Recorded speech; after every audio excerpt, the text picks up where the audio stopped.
Hello and welcome back once again to Viking Whiskey. Today it's a 22-year-old Dalmore. This one was distilled in 1990, bottled in 2013 by Signatory Vintage. It has been maturing in sherry butt and bottled at 57.1%. Well, I usually enjoy Signatory's bottling, so I'm hoping this is no exception. Here goes, and details on the screen as usual, right here.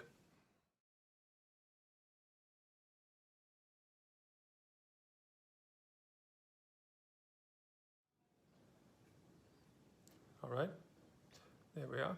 Definitely very nice golden color.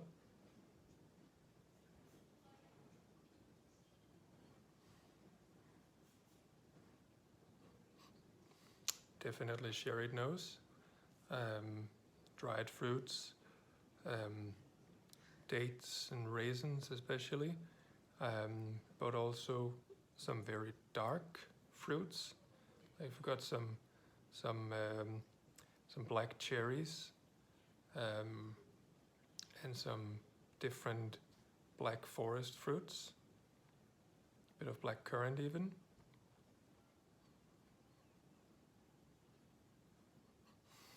I've also got pipe tobacco, leather, juicy prunes,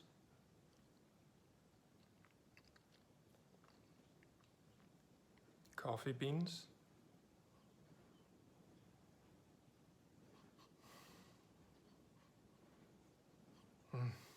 it's this mixture of sweet, dried fruits and jams and fig jam, and along with these very ripe and dark berries, even maybe some pickled plum in there.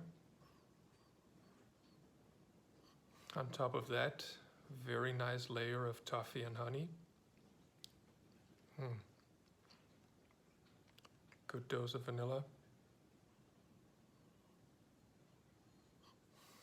And a hint of that furniture polish that we also have very frequently in sherried noses. There's also some dried apricot. Even a bit of fresh peach. It's actually a really good nose, this one.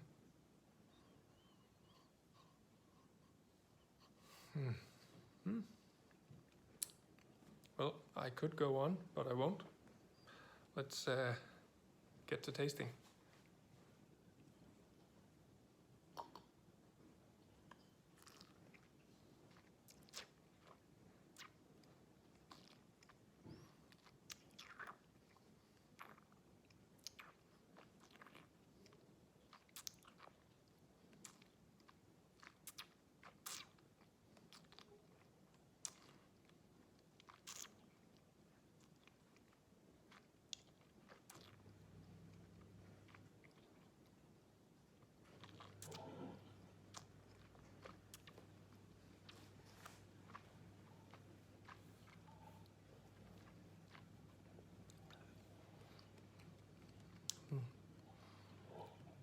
Well, as expected, it's quite hot, but it's actually not that aggressive on the palate.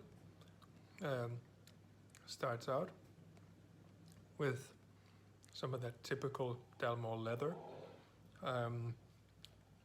some cane sugar sweetness, but also quite a large dose of black currant jam, and even some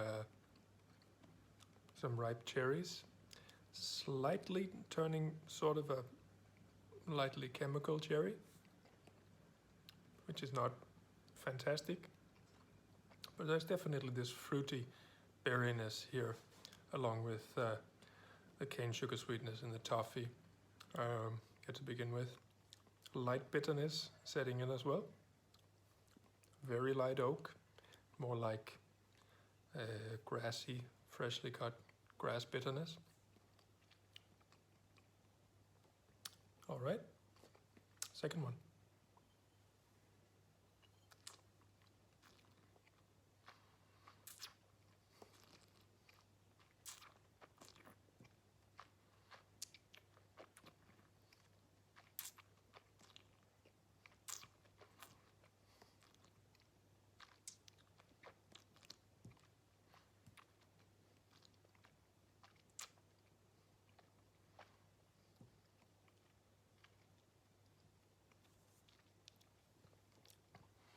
Here in the second chew it becomes fuller, slightly richer in the taste.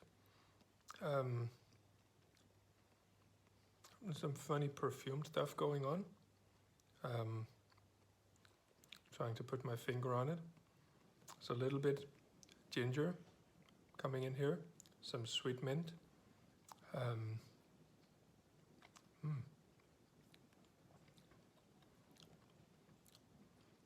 What on earth is that? It's just a really strange note.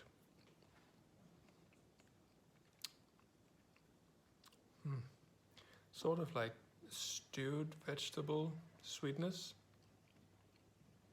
but also something floral.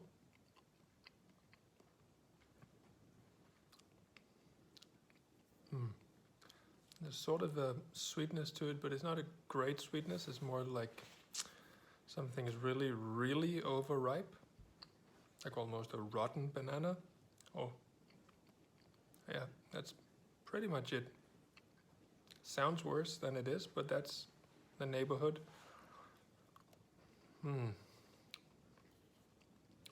Odd. Quite off-putting. It's not really great. Well, last one.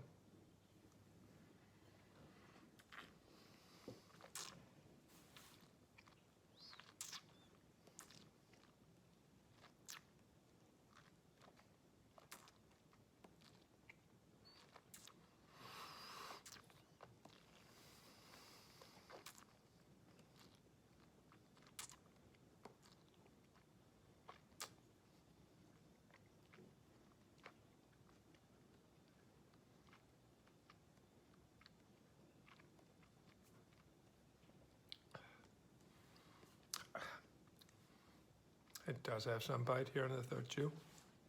Has really built up. It's more ginger. There's a little bit of vague smoke coming in here. But at the same time, more of this sort of rancid,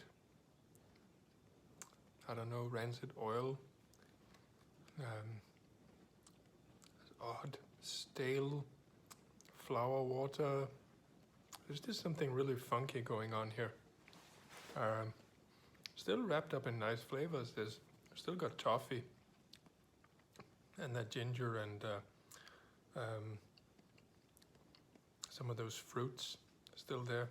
The apricot, some peach even, that super ripe banana.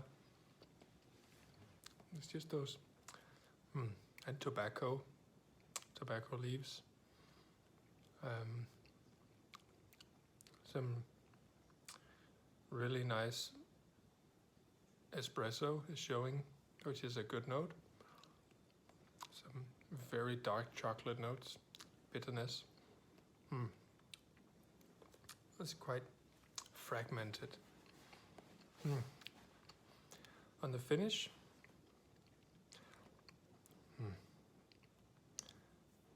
chocolate turning more chocolatey here, so getting to be a nice dark chocolate with espresso, some ginger, some toffee, some tobacco leaves, and those funky notes are fading away, which is great. So on the finish, it's definitely returning to some good stuff, as the nose was leading me to think it would be. Rating this guy, it's not going to be easy. The nose was very nice, and it was in fact a 92. Taste-wise, it never really got good. I mean, during those 3 very different chews, started off a bit shaky. It really went through some nasty flavors before coming back up. So taste-wise, it's going to be an 82. Whereas the finish is definitely better, and here it's quite nice. So that would be an 88. And now let me do some math.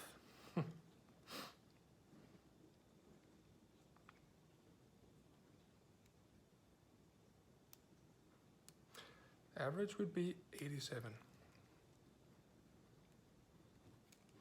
All right, thank you so much for checking in on this one. If you've tried it and you don't agree, do let me know why. Maybe you tasted something very different where I got all those funky flavors. Maybe it's just me, who knows. Otherwise, I do hope to see you again on the next one. Cheers.